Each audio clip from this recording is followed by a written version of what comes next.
conquest of the Levant, Joshua and Caleb. Joshua's given a mandate, wipe everyone out. Richard Dawkins uses this to point to, the God of the Old Testament is a genocidal, homicidal, maniacal, and he's right.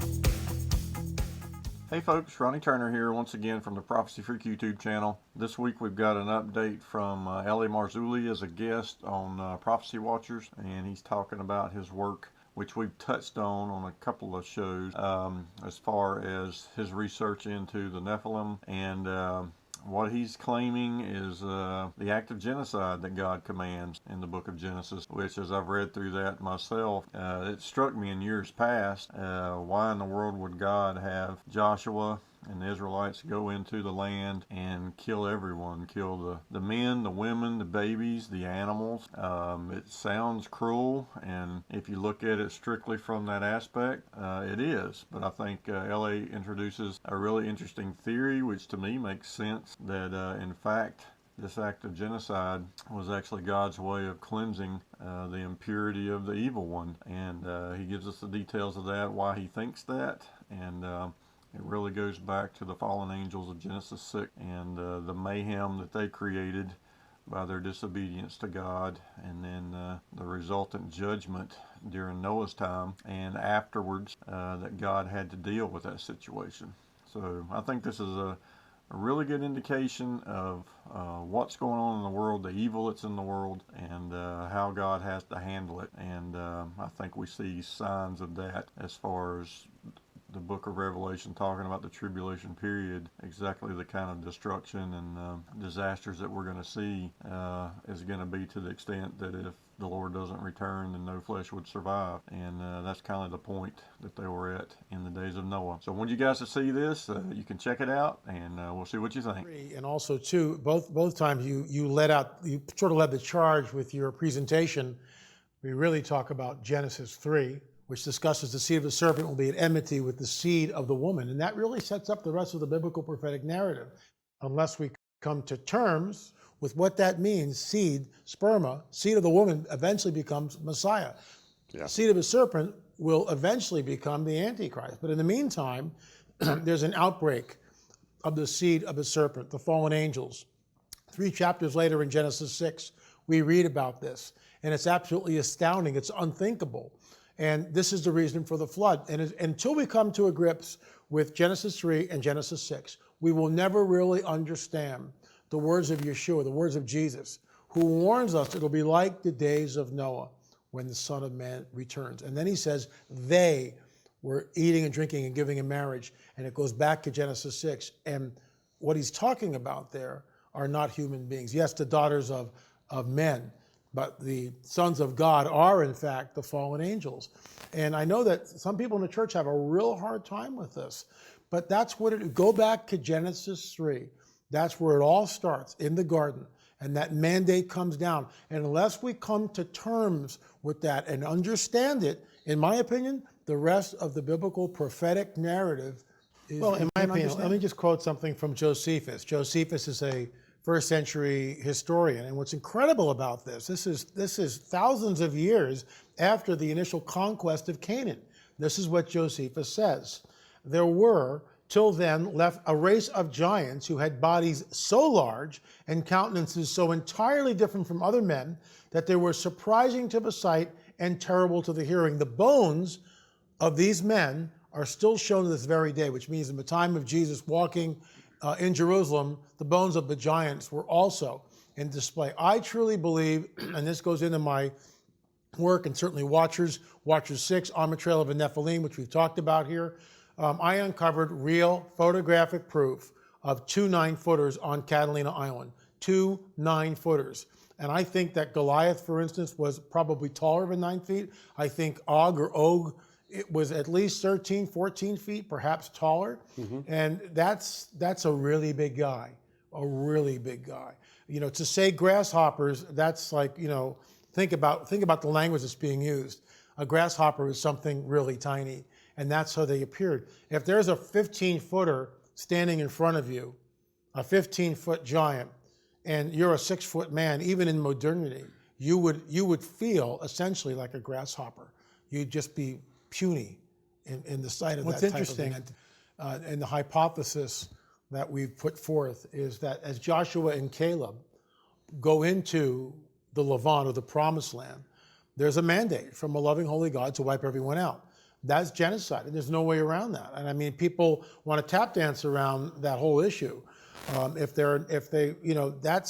genocidal. In fact, Richard Dawkins holds this up in his lectures and saying the God of the Old Testament, the God of the Bible, is this capricious, genocidal, maniacal, vengeful God. And in some ways, Dawkins is right, unless we plug the Nephilim in. And one moment we plug the Nephilim into the equation, we see that these are hybrid entities, which I believe have no souls. So as Joshua and Caleb push into the Promised Land, what happens? We think is a diaspora, and the giants flee. Some build papyrus ships and go out the Mediterranean. That's preposterous, LA, some people would say. And yet, Thor Heyerdahl proves this, his best-selling book, Ra. And he did that in modernity. He built a papyrus boat, put a sail, no compass, nothing, wound up in Barbados, basically near the Gulf of Mexico. Yeah. The trade currents will carry you. It's our hypothesis that the Nephilim tribes, remnants of them, left the area. Some fled northward into Europe, perhaps Stonehenge. And interestingly enough, and I'm, a little rabbit trail, elongated skulls have been found in the burial mounds in and around Stonehenge. That's the work of Maria Wheatley, just came out fairly recently. We see elongated skulls in Peru, also elongated skulls in the Americas. Again, on the Trail of the Nephilim, Catalina, we show elongated skulls. They're everywhere, Gary, and we think these are, in fact, the vestiges of the Nephilim. Certainly a 9-foot giant on Catalina Island, unearthed in 1919 by Ralph Glidden, is certainly an anomaly. And it should make us sit up and go, wait a minute. The oral tradition of the Native Americans is true, and it points back to the veracity of the Bible, and that's what's so fascinating about it. The Bible says, specifically in Genesis 6, that the sons of God, the B'nai Ha-Elohim, which always refers back to the angelic host. Go to Job and you can see that term, Hebrew term, B'nai Ha-Elohim, is used. The sons of God, the fallen angels in this case, saw the daughters of men that they were very beautiful. They took wives, wherever they wished. They just took the wives. They went into them in the biblical sense. And the progeny, the offspring, is this hybrid being in a fixed state. And it's known as the Nephilim. I also would believe it's soulless. There is no soul there. This is the progeny of the fallen angel mating with the women of earth, creating the Nephilim. And this is why the judgment came down to the flood. Otherwise, once again, God is capricious. He just decides to wipe everybody out for no real reason. The moment we plug the Nephilim in, everything begins to make sense. Satan creates these Nephilim. What he's trying to do, we know, again, going back to Genesis 3, we know that the seed of the serpent will create the Antichrist. The seed of the woman produces Messiah. We know that. So the fallen one, the fallen cherub, Satan goes, all he has to do to win sort of the cosmic chess match, this cosmic battle that's going on, is to somehow pollute the genome of mankind. And he almost succeeds, except for 8 people. Only 8 people. And it says very specifically in the Genesis 6 account that Noah was pure in all his generations. And of course, that refers to, he's not sinless. That's not what it's saying. And Mardihan writes a wonderful little expose on that. He's not sinless, but his genetics are intact. His genome, his gene pool are intact, as well as everyone else that gets on the ark. Everyone else. Satan comes that close to completely derailing the whole biblical prophetic narrative. Messiah would not be born because Messiah, think about it, if those 8 people were not on the ark, there is no Messiah. But that's not what happens. And he waits down really to after the 11th hour. 8 people are taken on the ark, and then the world is repopulated. And from Noah was perfect in his generations. generations, That is yeah, to in his say, he was generations. perfect in his genome. He had not been corrupted. You talked about this in the Nephilim in the Mounds conference, and in our conferences, it's all about the seed. That was the title of your conference, your presentation, and it was incredible because it sets the groundwork. And again, I just want to emphasize how important that is for us to come to grips with that. If we don't understand Genesis 3, I truly believe we fail to see the deep implications that are spoken by Jesus when he warns us it'll be like the days of Noah. Why does he point back to that time? He's got the entire Tanakh to point back to. No, it'll be like the days of Noah when I return. And that's very telling. What's interesting is what we found and there's vestiges of this, pre-flood artifacts and post-flood artifacts. I would consider a post-flood artifact to be, let's say, the Great Circle Mound in Ohio, which is this huge mound work, which, by the way, we actually show that in the DVD. Fritz Zimmerman out there talking about the Great Circle Mound, and it was not, we don't feel it was built by Native Americans, but in part of my presentation, the ancient megalithic structures that we found in Peru, when you look at Sacsayhuaman, and I'll just, we don't have time to get into everything, obviously, but when we look at Sacsayhuaman, I think that's pre-flood.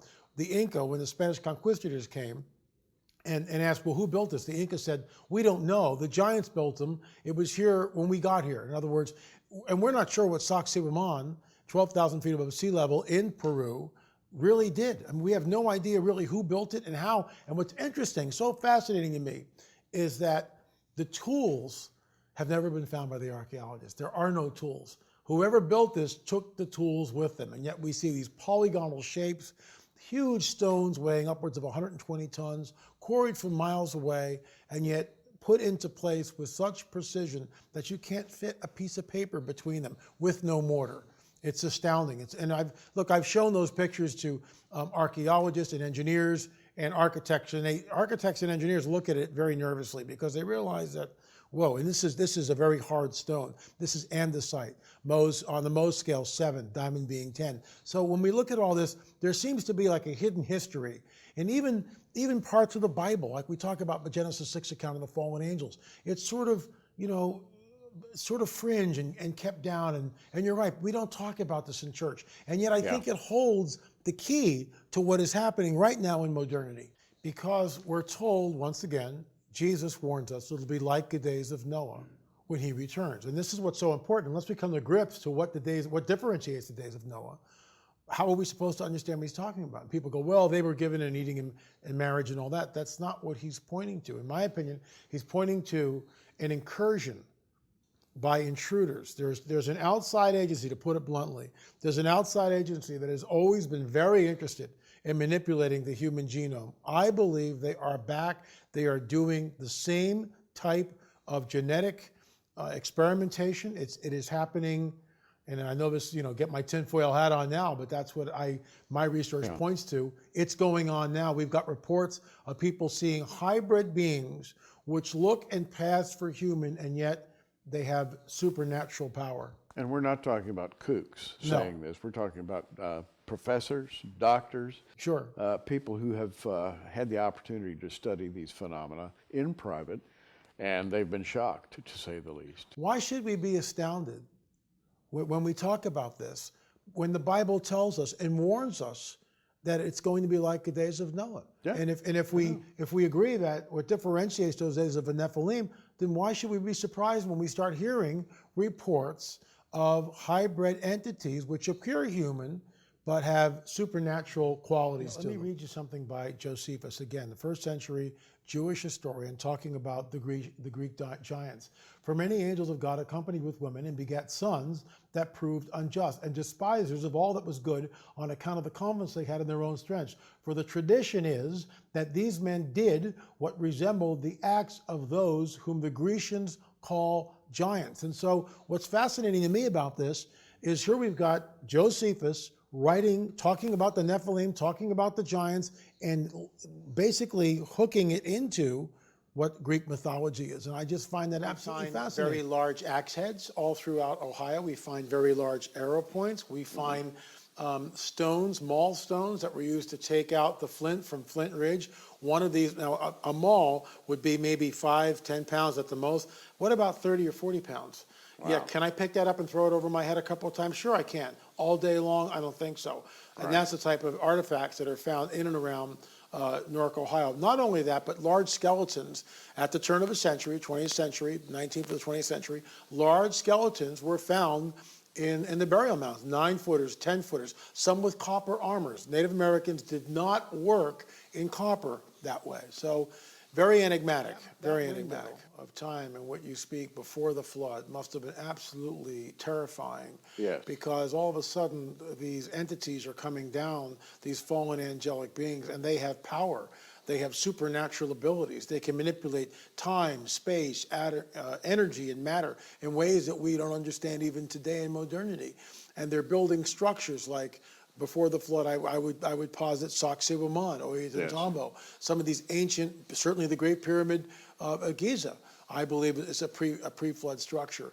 And there's technology, there's wisdom, the Book of Enoch, which is not part of our canon, I understand that, but we certainly can at least appreciate its historicity, at least look at it in face value that way. The Book of Enoch talks about these secrets of heaven being given to men on earth, and this results into all sorts of mischief, all sorts of crazy things begin to happen. And it's all because fallen angelic beings come down to the planet and begin to interface with mankind. In some ways, nothing has changed. It's business as usual. Yeah. Thousands of years have passed, and it's the same lie being perpetrated, being promulgated on human beings. You can be like a god. And this is what the whole New Age and the certainly ancient astronauts and the promise of transhumanism, and even the scientists are saying, pretty soon you'll be able to live forever. 500, 600 years. And what's interesting too, Yeshua says it'll be like the days of Noah when he returns. And we know that the lifespan of the days of Noah was not, 80, 90 years. It was more like 600, 700, 900 years. And what a human being on the planet wouldn't love to live 500 years disease-free? And I'm going to state that I think we're going to see something, and not, in the near future, some sort of a chip, implantable chip, which is certainly far more than a chip. It'll actually change the host's DNA and perhaps elongate that lifespan. And could that in some ways be tied to the mark of the beast? The seed war first erupts, in my opinion, in Genesis 6. And we've sort of touched that. We've skirted the issue a little bit, but we know that the Nephilim are on the earth in those days and also afterwards. I would say that the Tower of Babel, Tom Horns talked about this. You mentioned Tom a little earlier, but Tom Horns talked about this. I've also addressed it. Yes. Nimrod becomes Geborim, Nephilim, essentially, through ritualistic sex magic. Later on, we see the destruction of Sodom and Gomorrah. The same judgment is meted out to the inhabitants there. Why is that? Why is it that the men of the city want to have sex with the angels? What's that about? Lot offers them his daughters. No, we're not. They want the power, ritualistic sex magic. And so Sodom and Gomorrah is destroyed. Anytime we see the Nephilim on the earth, the judgment is always the same. It's always final. There's never any grace and mercy shown. The same thing happens later on, the conquest of Canaan, the conquest of the Levant, Joshua and Caleb. Joshua was given a mandate, wipe everyone out. Richard Dawkins uses this to point to, the God of the Old Testament is a genocidal, homicidal, maniacal, crazed, capricious deity. And he's right, unless we factor in the Nephilim. And the moment we factor in the Nephilim, then all of a sudden we realize that these beings that are in the promised land are in a fixed state. They cannot be redeemed. They are the soulless ones, in my opinion. And this is why the mandate from a loving, holy God, because they are essentially demonic hybrid entities, which were never supposed to be there in the first place. This is why the mandate goes out to wipe everything out. Interestingly enough, Russ Dizdar touched on some of this at the Nephilim Mounds Conference, and his presentation talking about the backbreeding of the Nephilim. And he started out with the occultists, and it really focused on Lebensborn, which is a program instituted in World War II by the Nazis to create the Superman.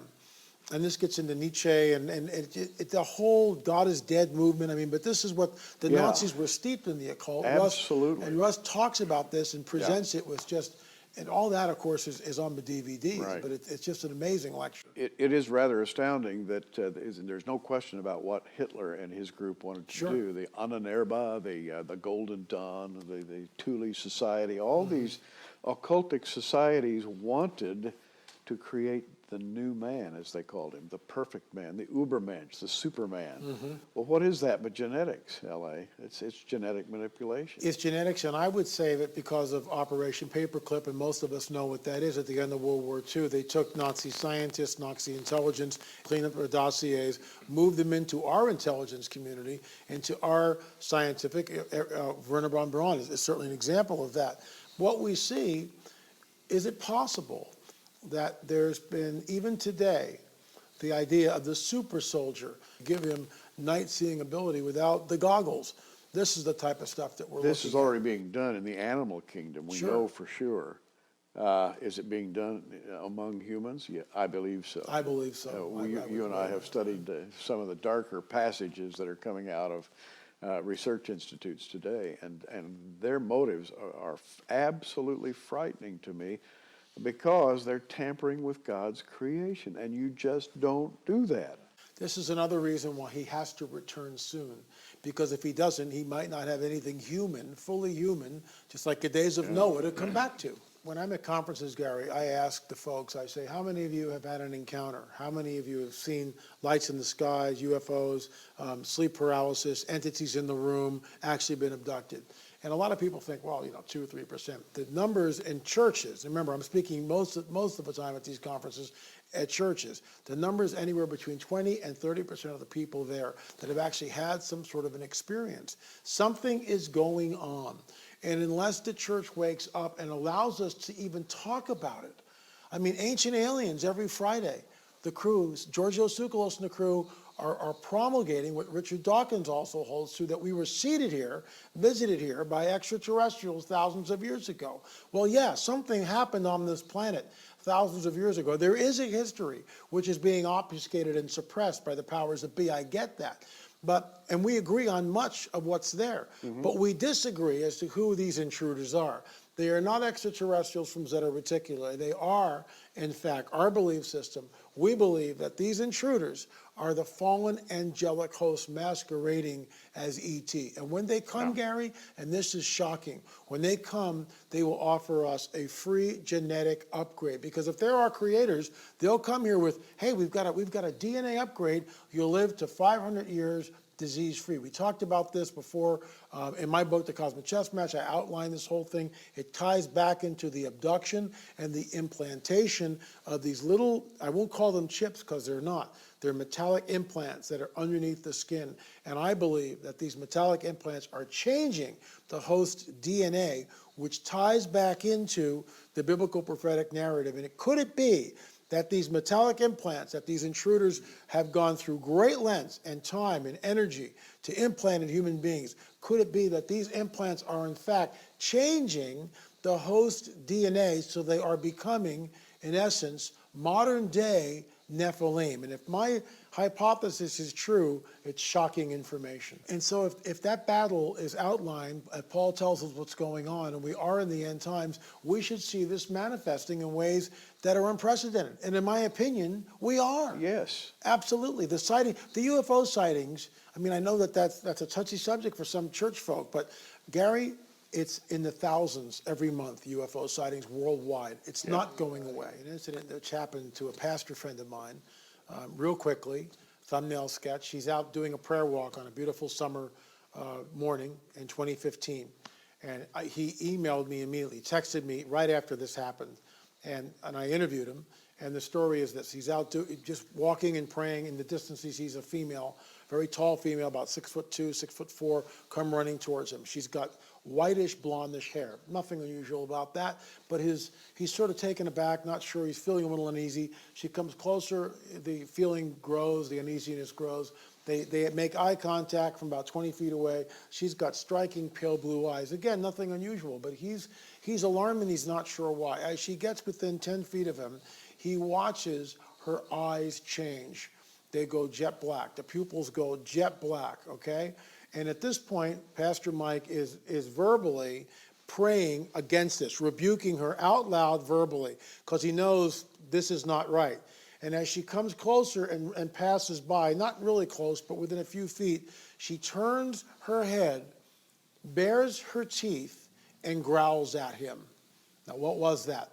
And in our opinion, that is a hybrid.